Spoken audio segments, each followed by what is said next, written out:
layang-layang bersama Mbak Prigel dan Mbak Renjel. Yo, Mas. Sadekke Mas terus.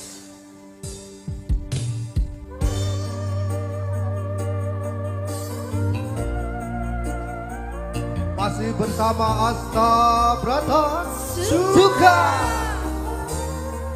Ada Mbak Rejo, Ada Mas Victor. Ada Mbak. Padang rasane ati kang nandang sengite liyan hanya wang aku kowe lapo katresnan Rajalu ojo seleh tresnan pancene tresno kuwi akeh pacoban. Hey. Yo. Renzo arep meko nengge katresnan iki yen to aku sliramu rati akoni Senajan kotor tapi sonopo akal tak cukup yen durung kapisahe kang kuwata. Kang Mas kowe sing sayang talilo aku kudu kelangan Mas Gusti kandeng ati dongaku siji tresno iki abadi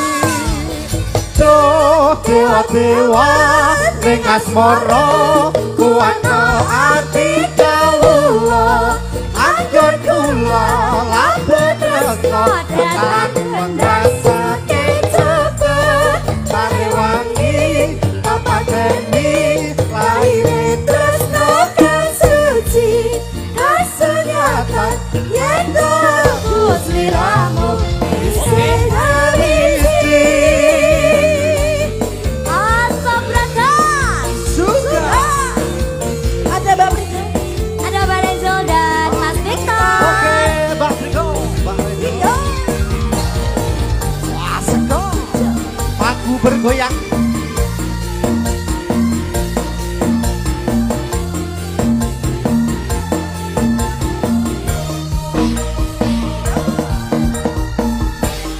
Kang Mas kowe sing tak sayang ralilo aku kudu kelangan Mas Gusti kandeng ati dongaku siji tresno iki abadi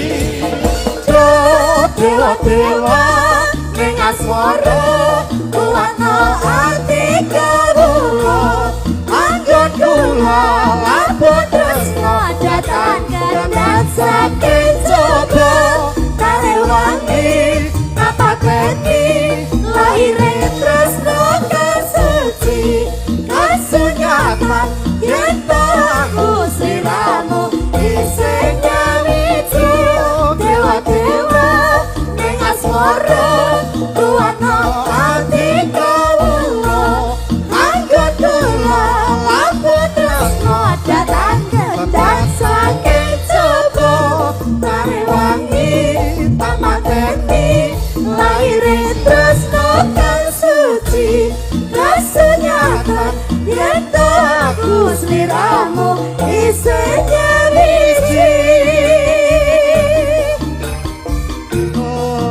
asam rasa Suka.